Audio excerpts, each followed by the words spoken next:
اللہ اللہ اللہ اللہ اللہ اللہ اللہ اللہ۔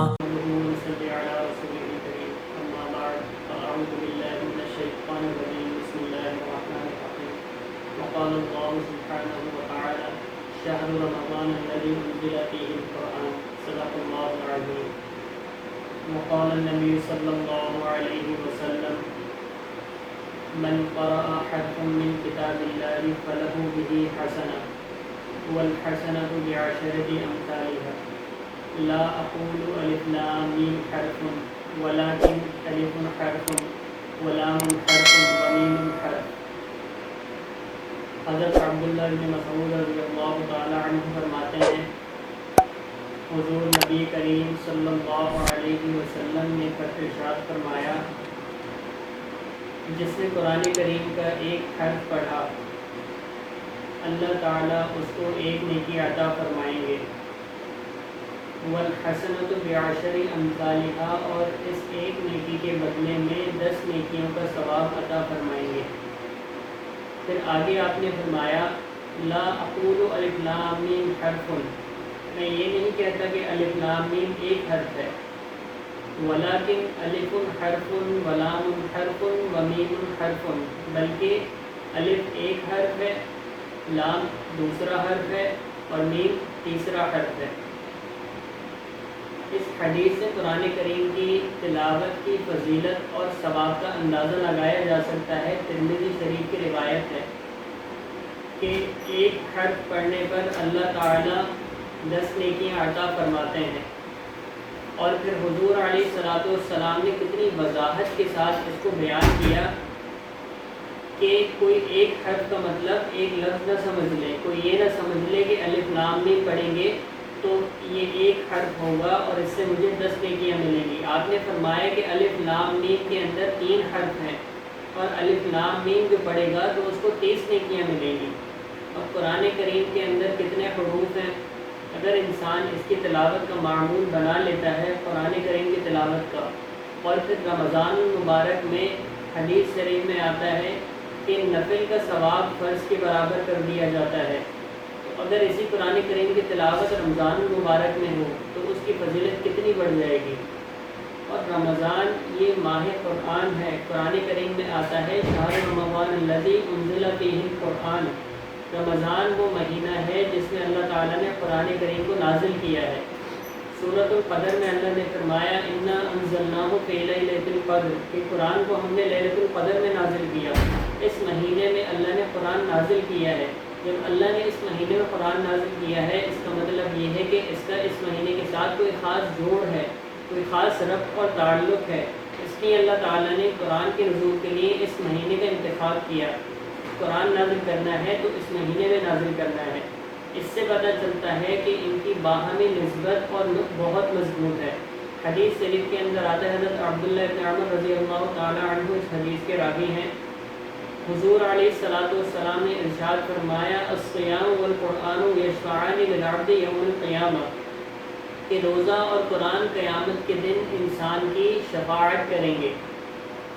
جو قیامت کے دن شفاعت کرنے والی شخصیات ہیں یا شفاعت کرنے والی چیزیں ہیں، ان میں سے ایک چیز روزہ ہے اور دوسری چیز قرآن کریم ہے۔ روزہ بھی انسان کی شفاعت کرے گا، قرآن بھی انسان کی شفاعت کرے گا، اور قیامت کے دن کسی کے لیے اگر کوئی سفارشی مل جائے، کوئی شافع قیامت کے دن اگر کسی کو مل جائے جس کے بارے میں اللہ فرماتے ہیں یوم یفر المرء من اخیہ وامہ وابیہ وصاحبتہ وبنیہ، کہ انسان اپنے بچے سے، اپنے بھائی سے، اپنے بیوی سے، اپنے بیٹے سے، سب سے دور بھاگے گا۔ ہر شخص ایک دوسرے سے دور بھاگ رہا ہوگا۔ اس موقع پر اگر کوئی سفارشی ہمیں مل جائے جو اللہ کے سامنے سفارش کرے، حدیث میں آتا ہے یقول الصیام، روزہ اللہ کو کہے گا اے ربی، اے میرے رب، منعتہ الطعام والشہوات بالنہار، میں نے دن کے وقت اس کو کھانے پینے اور خواہشات نفس کو پورا کرنے سے باز رکھا، میری وجہ سے یہ کچھ کھاتا پیتا نہیں تھا اور اپنی خواہشات کی تکمیل نہیں کرتا تھا۔ فشفعنی فیہ، لہٰذا اس شخص کے بارے میں میری سفارش قبول کی جائے۔ وَيَقُولُ القرآن، اور قرآن کہے گا مَنَعْتُهُ النَّوْمَ بِاللَّيْلِ، میں نے رات کے سونے میں خلل ڈالا۔ یہ قرآن سننے کے لیے راتوں کو جاگا کرتا تھا، رات کو کھڑا ہوتا تھا، جس کی وجہ سے اس کی نیند میں خلل پڑ جاتا تھا۔ فَشَفِّعْنِي فِيهِ، لہٰذا میری سفارش بھی اس کے بارے میں قبول کی جائے۔ حضور علیہ السلام نے فرمایا وَيُشَفَّعَانِ، ان دونوں کی سفارش قبول کی جائے گی۔ اللہ تعالیٰ روزے کی شفاعت بھی قبول کریں گے اور قرآن کی شفاعت بھی قبول کریں گے۔ اب یہ کتنا بڑا چانس ہے، کتنا بڑا موقع ہے، کتنا بڑا ایک ہمارے پاس ایک گولڈن چانس ہے، سنہری موقع ہے کہ ہم اس سے فائدہ اٹھائیں، قرآن کریم سے اپنے آپ کو جوڑیں، قرآن کریم کی تلاوت کو اپنا معمول بنائیں۔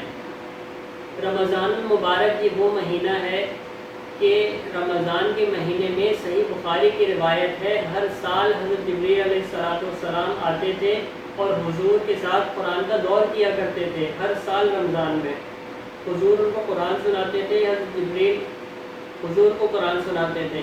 اور جس سال حضور علیہ السلام کا آخری رمضان تھا، اس سال حضرت جبریل نے 2 دفعہ دور کیا حضور کے ساتھ۔ ایک دفعہ حضور نے سنایا، پھر حضرت جبریل نے سنایا، پھر حضور نے سنایا، پھر حضرت جبریل نے سنایا۔ اور اس کے بعد حضور نے فرمایا کہ مجھے یہ معلوم ہوتا ہے کہ اب میرا وقت قریب آ چکا ہے، اس لیے کہ ہر سال جبریل میرے ساتھ 1 دفعہ دور کیا کرتے تھے، اس سال انہوں نے 2 دفعہ دور کیا ہے۔ اب جب حضور علیہ السلام قرآن کریم کا دور کر رہے ہیں رمضان المبارک میں، تو اگر کوئی شخص حافظ ہے یا اس کو قرآن پڑھنا آتا ہے، اور ظاہر ہے ہر مسلمان کو قرآن پڑھنا آتا ہے، اور اگر نہیں آتا یہ اس کے لیے عار کی بات ہے، شرم کی بات ہے۔ مسلمان ہو کر اگر کسی کو قرآن پڑھنا نہیں آتا ہو تو ایسے شخص کو بھی اپنی زندگی پر نظر ثانی کرنی چاہیے، اور ایسے شخص کے والدین کو بھی اپنی اولاد کی زندگی پر نظر ثانی کرنی چاہیے کہ کیا کیا ہے آپ نے اپنی اولاد کے ساتھ۔ اتنا بڑا کر دیا اس کو، اور قرآن نہیں سکھایا، قرآن پڑھنے کا طریقہ نہیں اس کو بتایا۔ حضور علیہ السلام جب رمضان میں قرآن کا دور کیا کرتے تھے تو ہم پر اس کی کتنی ذمہ داری ہے کہ ہم اس کا دور کریں۔ امام بخاری رحمۃ اللہ علیہ کے بارے میں آتا ہے کہ وہ رمضان کے مہینے میں روزانہ 1 ختم کیا کرتے تھے قرآن کریم کا، اور افطاری کے وقت قرآن ختم کر کے افطاری کے وقت دعا کیا کرتے تھے۔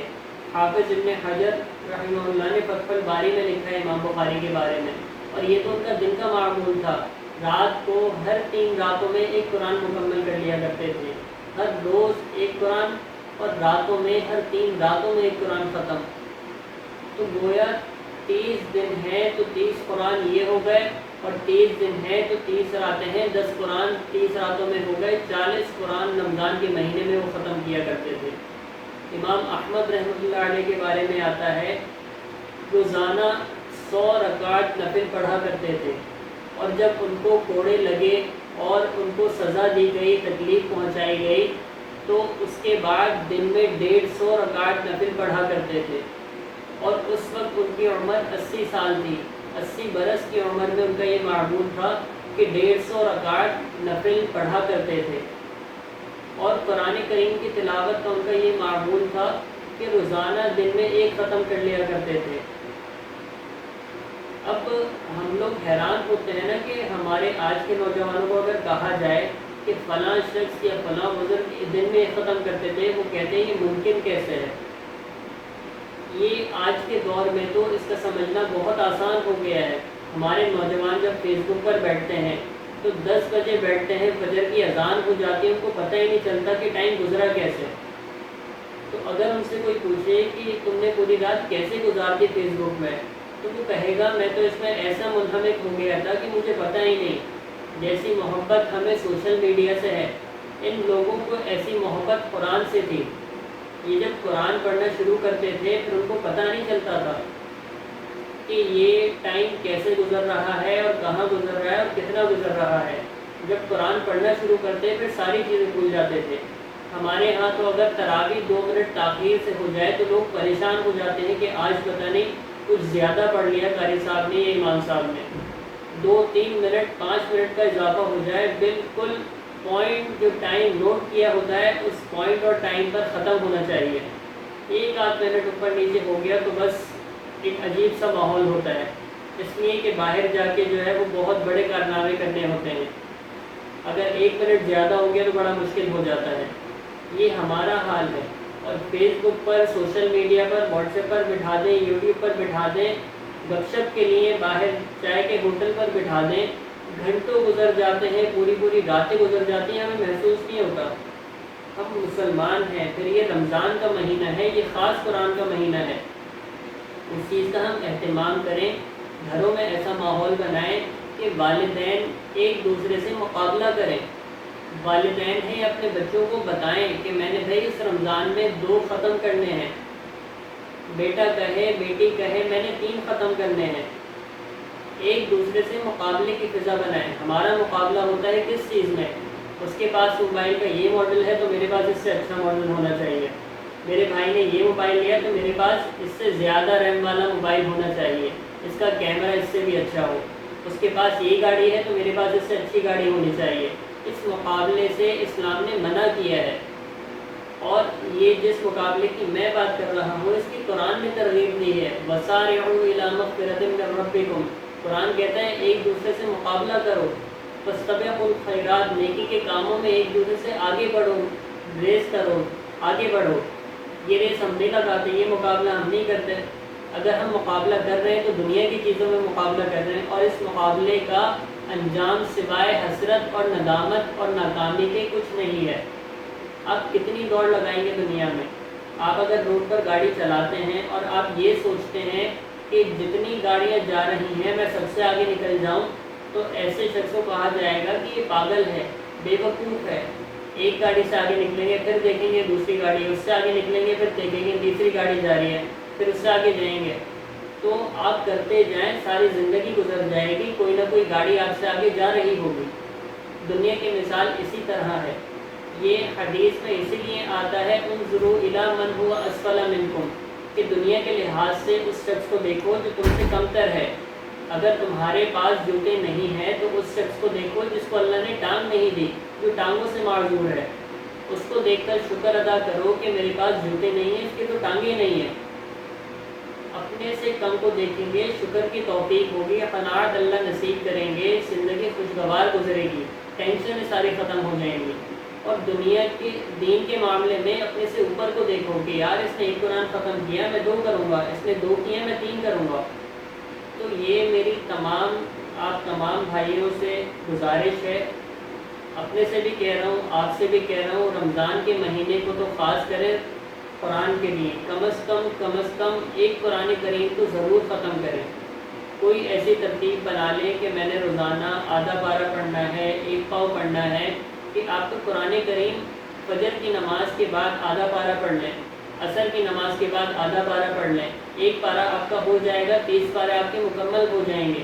اور ایک اور گزارش میری قرآن کریم کے حوالے سے یہ ہے کہ کوشش یہ کریں کہ پہلے نمبر پر قرآن کریم کی جو آخری 10 صورتیں ہیں ان کو زبانی یاد کر لیں اور صحیح تجوید کے ساتھ یاد کر لیں۔ اگر کسی کو آخری صورتیں یاد نہیں ہیں وہ یہ یاد کر لیں، اگر کسی کو یہ 10 صورتیں یاد ہیں تو یہ کر لے کہ جتنی بڑی صورتیں ہیں قرآن کریم کی ان کا آخری رکوع یاد کر لے، سورہ بقرہ کا، سورہ آل عمران کا، سورہ نساء کا، سورہ مائدہ کا، اسی طرح سے ہر صورت کا آخری رکوع یاد کر لے۔ اس کا فائدہ یہ ہوگا کہ کسی نہ کسی درجے میں اللہ اس کا شمار بھی حافظوں میں کر دیں گے۔ چلو کچھ نہ کچھ قرآن اس نے بھی حفظ کیا ہے، کوئی مشکل کام نہیں ہے، دنیا میں کوئی کام ناممکن نہیں ہے، مشکل نہیں ہے۔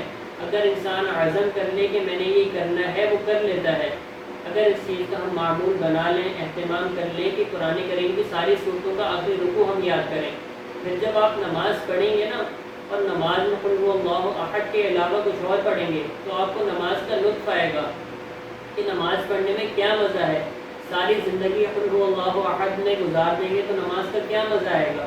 پتہ ہی نہیں ہوتا، اللہ اکبر کر دیتے ہیں، سلام پھیر دیتے ہیں، یہ پتہ نہیں چلتا نماز شروع کب ہوئی ختم کب ہوئی۔ اس کی وجہ کیا ہے؟ کہ اس کی وجہ یہ ہے کہ قل هو اللہ احد یاد ہے، ہر نماز میں وہی پڑھے جا رہے ہیں، کیسے توجہ ہوگی نماز میں؟ لیکن جب آپ ایک نماز میں سورہ بقرہ کی کچھ آیات پڑھیں گے، دوسری نماز میں سورہ آل عمران کی کچھ آیات پڑھیں گے، تیسری نماز میں سورہ نساء کی کچھ آیات پڑھیں گے، سوال ہی نہیں پیدا ہوتا کہ آپ کی توجہ ادھر ادھر کہیں جائے۔ آپ کی پوری توجہ نماز میں ہوگی، نماز کا مزہ بھی آئے گا۔ تو گھر کے اندر بھی اس چیز کی ترغیب چلائیں، خود بھی اس کی کوشش کریں کہ زیادہ سے زیادہ اس مہینے میں قرآن کریم کی تلاوت کریں۔ اللہ تعالیٰ ہم سب کو اس پر عمل کرنے کی توفیق نصیب فرمائے اور اس رمضان المبارک کو قرآن پاک کے ساتھ خاص تعلق قائم کرنے کی توفیق نصیب فرمائے۔ وآخر دعوانا ان الحمد للہ رب العالمین۔ اللہ اللہ اللہ اللہ اللہ اللہ اللہ اللہ